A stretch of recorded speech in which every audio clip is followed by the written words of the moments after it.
We really should have waiting parents, not waiting children. Over 100,000 children are available for adoption through the U.S. foster care system, and 27% don't have anyone, like a relative or foster parent, in the process of adopting them. 60% are between the ages of 5 and 17, and 2/3 are part of sibling groups of 2 to 8 children. Hey listener, my name is Marcy Bursack. My husband and I chose adoption as our plan A. After blogging about our journey adopting a sibling pair, I began mentoring families right in my own living room. That passion grew into the Forgotten Adoption Option, a nonprofit I now lead as a volunteer while working full-time in the tech industry.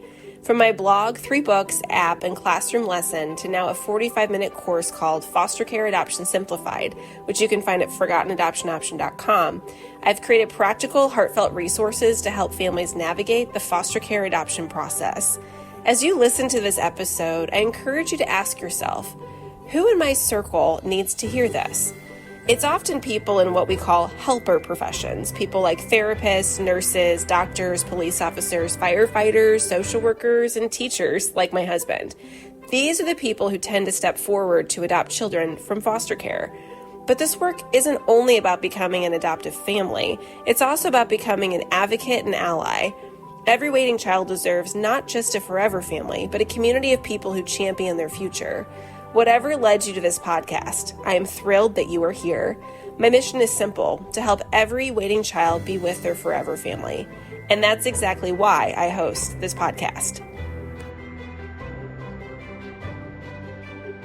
Welcome to the Forgotten Adoption Option podcast. In this episode, we're going to talk about building adoption and foster-friendly schools. Hi, Laura. Hi, Marcy. It's so good to be here.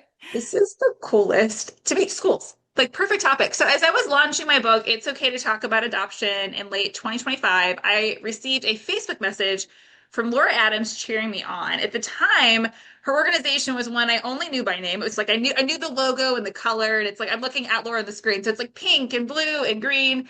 And season 5 podcast guest Brian Murphy, actually from Gift of Adoption Fund, had encouraged me to look into their work in schools when we met at the National Adoption Conference, which Laura's about to go to.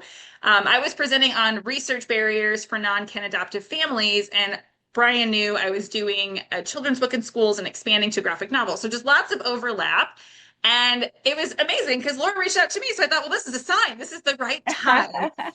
And Laura is, to me, just, you're going to hear so many beautiful things about her heart. But listen to this. She's an adoptive mom and she's an educator who saw a major gap in how schools and systems support children from foster, adoptive, and kinship families. And she didn't just see that gap, she did something. So I feel like we're partners in this whole work because we're coming at it to support from different angles. So we're going to dive right on in. Laura, maybe first share with us, you did this education thing, which we know teachers are very drawn to this space. I'm married to one, but like, what drew you there and then to become an adoptive mom? Like, which one was first? I started out really as a mom, adoptive mom. Last 2 of 4 were adopted from China.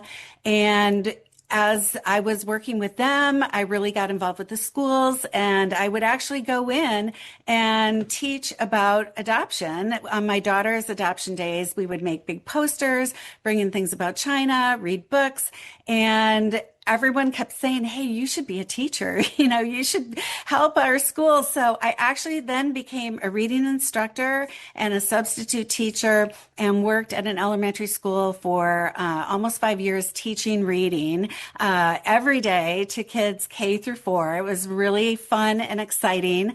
But through that, got a lot of teacher training every year. Even as a substitute now, I have to do training every year. And none of it ever covers our kids. And then as our own kids grew and we were trying to navigate getting school support, it was almost like we were speaking 2 different languages sometimes. They really didn't have a concept of why it even mattered about my daughter's early history. And our kids have had lives before they came into ours. And I do think, people think once a child's adopted that everything's perfect and rosy. There's kind of that cultural fairy tale ending out there, that story. And it is so wonderful and fabulous, but there's also a lot that we need that's a little different in support of our kids. And we really, it was challenging, quite frankly. So we formed an adoption support group. We figured we couldn't have been the only ones. And Your sure enough, girls we are found like, out. what grade are they in at this point? So our kids were actually teenagers. So it was very interesting because they had been in our home since one was one was two. But people don't realize that even when a child is in a loving home with a loving family for a long period of time, the teenage years are sometimes the first time that you're going to maybe see some different struggles and challenges. And from a school's perspective, they're trained on, childhood adversity, trauma, but from a different lens. They're looking at it from a protective kind of factor. They are looking for things like alcohol abuse, drug abuse, things that are kind of event-based, and things that are obvious, right? They aren't trained on relational trauma, attachment trauma, how stress and fear live in a child's body. And what happens during the teenage years is a lot of times when identity questions are starting to form, puberty, adolescence, the All peer those pressure, hormones. all the things, that's when kids will struggle. So we formed our adoption support group, and lo and behold, there were lots of families, no matter what age, it didn't matter how they were adopted, foster, kinship adoption, international adoption. It was still, we were all struggling with the school piece. So, I started advocating on my own as a mom, went to started looking at the laws in our state, went to state legislators And and you're in realized Illinois, right? I'm in Illinois, and we have some fabulous state legislators, and they were willing to learn. But when I realized the gravity of what they didn't know and the Mm. fact that we had just very little understanding of our kids, we just felt like we had to do something. So, went back to our families in our group and said, hey, look, I think, I have a journalism background, a sales background, my education background. I think all these different hats I've worn are going to help me launch this. And they all believed in me, and that's what started it. And now we're in our third year, and we've trained 800 professionals already. And we've had almost 2,000 connection kits out to school. I mean, it's just really, really, surpasses what we ever thought we could do. And we're really excited about it. So, As you should be. I mean, you've heard a need. So I have some questions about so mhm, your kids are in high school, and you said you have four girls. So the two mhm. that are adopted are your youngest. Yes, So yes. while this group is forming, do you have some 20 something kids and then some teenagers at the same, all at the same time, all girls? So fun. Yeah, well, so right, our oldest, our kids were fourth and seventh grade when we started our first adoption process. So yeah, it's been a great experience. Both my older kids went into work for kids. One is an occupational therapist, pediatric occupational therapist, works with a lot of kids, and she's actually been to China a few times, working in orphanages there. And then my second daughter is a child rights attorney in Wow. Okay. Albuquerque, New We're just all Mexico. getting behind all this. So Okay. we're all just, Wow. yeah, really excited about helping kids. And so it's actually been just a natural fit for our family. And it's just been, yeah, like I said, we couldn't have imagined how it would take off, but we knew what was missing. And, I even think Yeah. in business, if you want a successful product, you have to put out something that people need, right? And we hit a nerve because schools, as we approached schools, they were like, oh yeah, we know we're missing something with this group of kids. We really could use some help. And then when you look at child welfare numbers, if you look at the rates of kids who are in foster care who drop out of school, or the higher risk of substance abuse and suicide, we're like, okay, let's back it up here. You know, what can we do to help kids early on? What is a Hmm. prevention model? And that's really where we were coming at it. You know, the support groups are great and there's always a need for crisis intervention, but we were like, let's get to the root cause. And kids spend so much time in school every week. And without school support, you know, there's this disconnect and it really, what happens at school affects the family and what it happens in the family affects school. So we just knew we needed that piece. To trickle effect. So when you started like the original support group, was it meeting at the school or just in the community or? No, so we meet at a non-denominational church. It's open to anybody, any faith, no faith, you know, it doesn't matter. It's just open to adoptive families. And we had, right now, I think we have up to 40 families that get our newsletter for that, and about 15 that come in person every month. And it's just been great. We have probably a core group of families, maybe 10 that have been there since the very beginning. And we've been meeting over 6 years now. Kind of fascinating, right? When we see these like holes and how we address it. And so I'm just like, Lord, there's just the parallel Mhm. is fun. And at the same time, I hope listeners, you can understand and see yourself in some of that, that like if you see something, it's you can really just get started somewhere. You don't have to go launch the organization later, like Laura and I have, but like just convening people with similar needs is a great way to help and support. And so your organization, if I got this right, because this is where I was like, your name is just so it's like all smashed. So it's I care for is like one word, Mhm. adoptive and foster families, which I think is really unique. And so did you start the organization? So you have this small group. How long ago? I think you said 3 years. And what's the mission today? Yeah, so when we started, we realized that systems got separate training. They didn't all have the same perspective. They weren't talking to each other. And so we wanted to intersect all that. So our goal is to really transform support through a top-down, bottom-up approach. So we provide, our organization provides training and resources for schools. Our signature piece is the Connection Kit, which is filled with bilingual resources. We have a feelings wheel in there, family tree options, adoption conversations, starter cards, anything anyone would need to just starting the conversation and to bring some of these topics to light. A lot of people haven't really thought about the fact, like if you're doing a baby picture assignment, you know, our kids might not have baby pictures, or if they do, that might be a really painful time in their life. So we The try. alternatives, listeners. Yeah, Yes, yes, it's important. exactly. Yeah. Timelines. You know, we try to bring up these things that they may not have thought of. And our tools and resources in the Connection Kit are really helpful for that.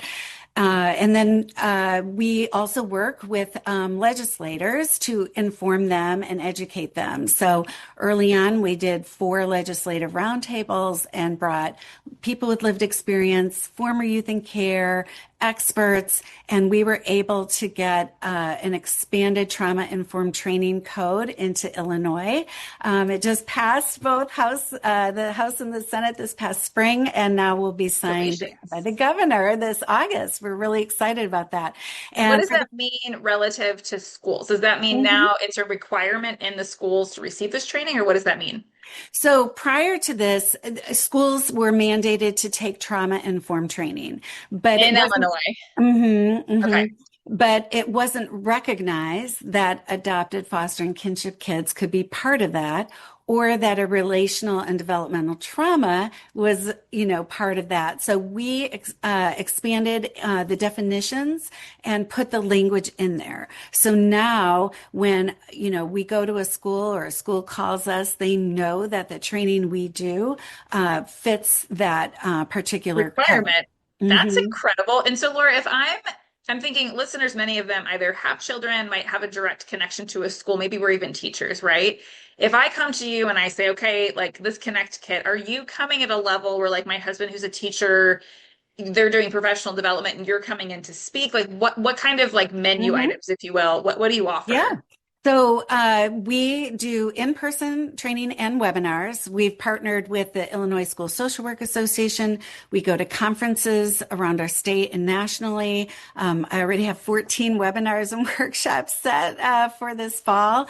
There's just a real need. We go into schools and do half-day trainings. So we have a Connected We Thrive framework that we do. And if I go in and do like a whole half day, I can do all three. We do breakout groups with the kits. It's really cool because people, get to do the hands-on kind of stuff. But there's 4,500 schools in Illinois, multiply that times 50 states. We knew we needed another way to scale this, right? We can't go one-on-one. So we have our Beyond the Family Tree training, our professional development foundational video ready to go for schools. And it's all part of our adoption and foster friendly school launch. And the Dave Thomas Foundation's coming behind us on that and putting 4,500 connection kits into Illinois schools. So every school will have resources. They'll have the training through the video, and we'll have people, getting started on really understanding what our kids and families go through. Which is incredible. So if we work in education and we're in Illinois, I know you're taking this across the whole nation, but what particular part of the school are you finding to be good pathway? Are you dealing at the admin level or like principals or classroom teachers? Like how are you able to help scale your work? So a lot of times it comes at first through the special ed office or the social workers. We partner with the Illinois School Social Work Association. They are giving out free CEUs to all mental health professionals who take the training, and free PDHs. That's what they call the teacher credits. Yeah. They are giving those out also for our state. In other states who sign up because it's an on-demand video, anyone can sign up anywhere and they'll get a password protected, link. And the first 200 schools are completely free. So if anyone wants to be a founding school, we have a few spots open on the list. But we'll get you the video. Usually we do ask for a team of 3, but there's many schools that are showing it this, their first week of school to their staff, to get the staff trained. And we know other schools are using it as a lunch and learn, throughout like the first week of, back to school. Every school has some different professional development days worked into the calendar year, and they get access to this training for the full year so they can use it at any time. Then we do. This is that school year, Laura. Like I'm just like so excited that I'm this is it. 26, 27, like soar. Let's go. Yes, exactly. Do it. Put it in now. So, I mean, schools who have taken it, I would just love to show you all our survey data. Over 90% say they feel more confident in working with these kids. I think the number is almost 95% feel better equipped. They just didn't get this before, or really hadn't put it in, these pieces. So often we want to, come at it at schools from a traditional lens. Oh, let's do some behavior charts. Let's do sticker charts. We have very traditional ways of working with these kids, but, most of our kids can tell you exactly what the executive functioning skills are, verbatim, but that doesn't mean that they have the hope, the will, the purpose, that was maybe lost early on. And so that requires a little different lens and a little different way of support. I can tell you planners are great and how to use it. I can use a timer, like these plan ahead things, but in practice, it's a very, very different dynamic. One of the big eye-opening things for schools, just really how important it is to include the caregiver, the parent, when they're supporting these kids, especially in mental health. There's a lot around confidentiality and kids needing their own space, which they do. But there's also this piece when a child's trying to form attachment bonds, find their place in a family, feel welcome, that by bringing in a parent perspective and getting a piece of the puzzle that way, we can really help the children soar.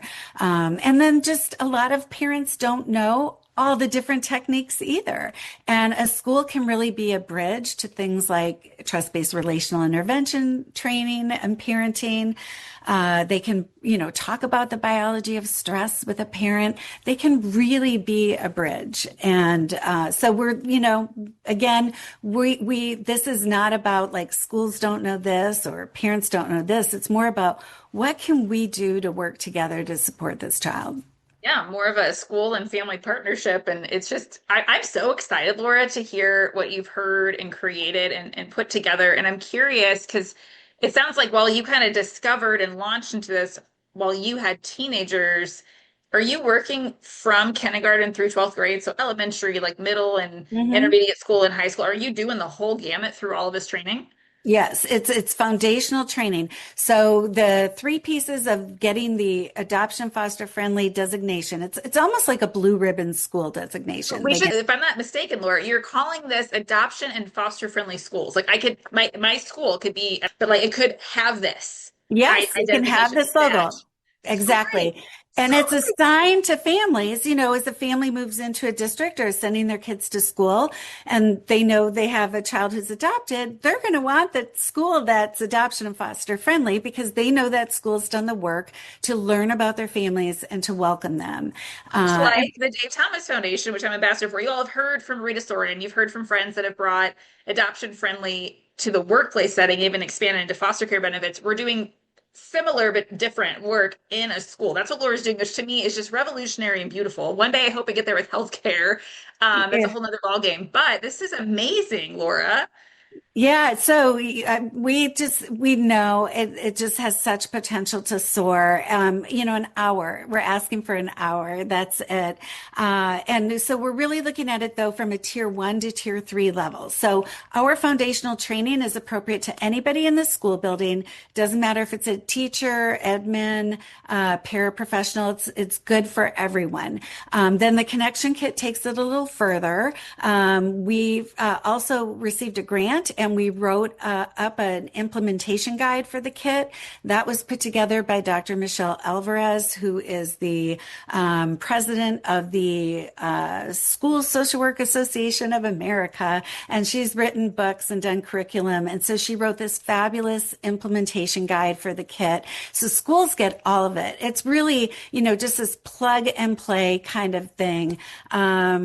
Then the third piece though, so now we've kind of covered tier 1, tier 2 in schools. For tier 3, which is one-on-one individual support of kids, we do recommend that the mental health professional in a school take the further school-based mental health professional training that's free and put out by the Center for Adoption Support and Education. And we provide that information in our kit as well. So that way we've encompassed a full, comprehensive wraparound support for a family, whatever their needs are. Which is absolutely incredible. So, Laura, I'm thinking through people that have been on the podcast and their families I coach. And the question that's coming to mind is, okay, Laura, I, as a parent, I have it, I'm an adoptive parent, and whatever grade level, my child has a 504 or an IEP. And so I'm used to working with the people at those tables, right? The school Mm-hmm. counselor, maybe my child's in an alternative school because of their learning needs and things like that. I'm curious what you would encourage them to do because it's like we already know we advocate,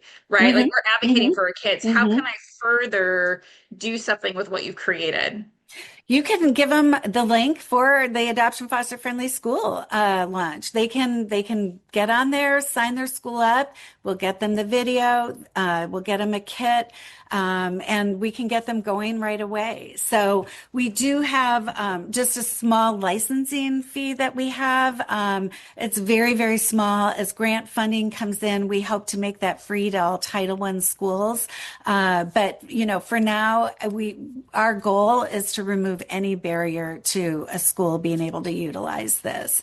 So yeah, they can just give them our information. We'll be there. It's really that easy just to say, hey, we already know that this is part of the demographic. We know that daily about 42 youth age out of the foster care system, which means they're in high school typically. We Mhm. also know that within any given classroom in the country, have 1 in 25 students have been adopted. So public or private school, big or small school, like we're everywhere, right? And so I Yeah. love what you're doing, Laura, to help bridge that gap because it's to me, the simplest way to say it is it's an unmet need, right? Like we're here and Yes. we need some specialization and support.